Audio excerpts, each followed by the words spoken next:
الحمد للہ وحدہ والصلاة والسلام علی من لا نبی بعدہ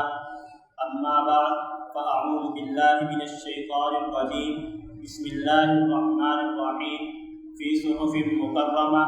مرفوعۃ مطہرہ بأیدی سفرہ کرام بررہ وقال النبی صلی اللہ علیہ وسلم اللہم اجعلہ ہادیا مہدیا واہد بہ او کما قال علیہ الصلاۃ والسلام۔ اے امیر شام تیری جاہ منزلت کا کیا کہنا، اے امیر شام تیری جاہ منزلت کا کیا کہنا، تیرے نام و ناموس کا ڈنکا بجا کے چھوڑوں گا، تیرے نام سے جو جلتے ہیں ملحد و زندیق، تیرے نام سے جو جلتے ہیں ملحد و زندیق، ان کو خدا کے غضب سے جلا کے چھوڑوں گا۔ میرے قابل صد تکریم اساتذہ اکرام اور میرے معزز سامعین، السلام علیکم ورحمۃ اللہ وبرکاتہ۔ آج میں آپ کے سامنے اس رونق محفل میں جس ہستی کی شان پر لب کشائی کرنے جا رہا ہوں وہ رازدار پیغمبر کاتب وحی سیدنا امیر معاویہ رضی اللہ تعالی عنہ ہیں۔ خالق دو جہاں کے پیارے پیغمبر، میرے اور آپ کے پیارے پیغمبر، دونوں عالم کے دلبر، انس و جن کے ہادی اور رہبر،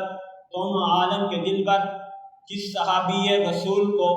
یہ دعا دی اللہم اجعلہ ہادیا مہدیا واہد بہ،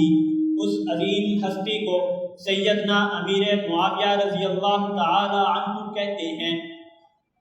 امام الانبیاء جس شخصیت کو اپنا رازدار قرار دے اس عظیم ہستی کو سیدنا امیر معاویہ رضی اللہ تعالی عنہ کہتے ہیں۔ خاتم الانبیاء جس انسان کو اپنے کتابت وحی کے لیے منتخب کرے اس عظیم ہستی کو سیدنا امیر معاویہ رضی اللہ تعالی عنہ کہتے ہیں۔ میں قربان جاؤں سیدنا امیر معاویہ رضی اللہ تعالی عنہ جیسی عظیم ہستی پر کہ جس کے لیے میرے اور آپ کے پیارے آقا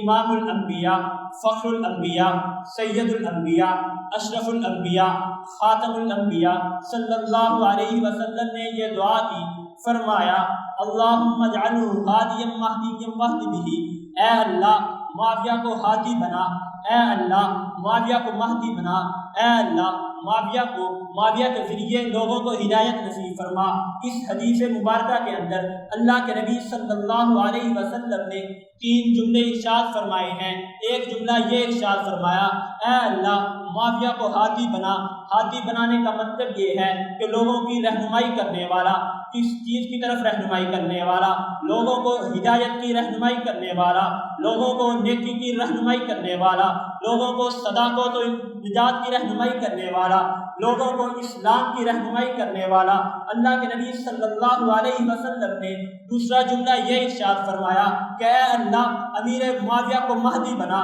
مہدی بنانے کا مطلب یہ ہے جو خود ہدایت یافتہ ہے۔ کس چیز کا ہدایت یافتہ؟ میں آپ کو بتاتا چلوں، وہ قرآن کا ہدایت یافتہ، وہ رسول کا ہدایت یافتہ، وہ دین کا ہدایت یافتہ، وہ حکمت کا ہدایت یافتہ۔ اللہ کے نبی صلی اللہ علیہ وسلم نے تیسرا جملہ یہ ارشاد فرمایا اے اللہ معاویہ کے ذریعے لوگوں کو ہدایت نصیب فرما۔ مطلب اس کا یہ ہے کہ لوگ معاویہ کو دیکھ کر ہدایت کی طرف آئیں، معاویہ کو دیکھ کر لوگ صداقت کی طرف آئیں، معاویہ کو دیکھ کر لوگ اسلام کی طرف آئیں، معاویہ کو دیکھ کر لوگ دین کی طرف آئیں، معاویہ کو دیکھ کر لوگ توحید کی طرف آئیں، معاویہ کو دیکھ کر لوگ صداقت کی طرف آئیں۔ پھر میں کیوں نہ کہوں کون امیر معاویہ؟ وہ معاویہ جس کے بارے میں پیغمبر نے دعائی کی، وہ معاویہ جس کے بارے میں پیغمبر نے کہا اے اللہ معاویہ کو کتاب کا علم عطا فرما، وہ معاویہ جس کے بارے میں پیغمبر نے کہا اے اللہ معاویہ کو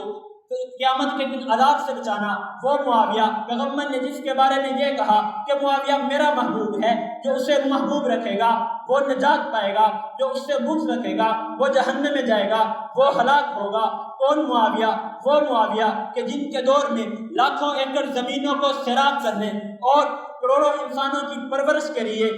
پورے ملک میں طویل و عریض نہروں کا جال بچھایا گیا، وہ معاویہ کہ جنہوں نے سب سے پہلے اپنے دور حکومت میں کعبۃ اللہ پر ریشم کا غلاف چڑھایا، وہ معاویہ کہ جن کو دیکھ کر یقیناً یہ معلوم ہوتا تھا کہ جن کے اعمال و اخلاق کو دیکھ کر یقیناً یہ معلوم ہوتا تھا کہ یہ واقعی ہادی اور مہدی ہے، وہ معاویہ کہ جس کے بارے میں پیغمبر نے کہا اے اللہ معاویہ کو قیامت کے دن عذاب سے بچانا، وہ معاویہ کہ جن کے دور میں قبرص، شام اور کابل وغیرہ کے علاقے فتح ہوئے، اس سے بڑھ کر حضرت امیر معاویہ کی کیا فضیلت ہو سکتی ہے کہ اللہ کے نبی صلی اللہ علیہ وسلم نے ارشاد فرمایا یبعث اللہ تعالی معاویہ یوم القیامت وعلیہ رداء من نور ایمان، کہ قیامت کے دن اللہ تعالی معاویہ کو اس حال میں اٹھائیں گے کہ ان پر نور ایمان کی چادر ہوگی۔ وما علینا الا البلاغ۔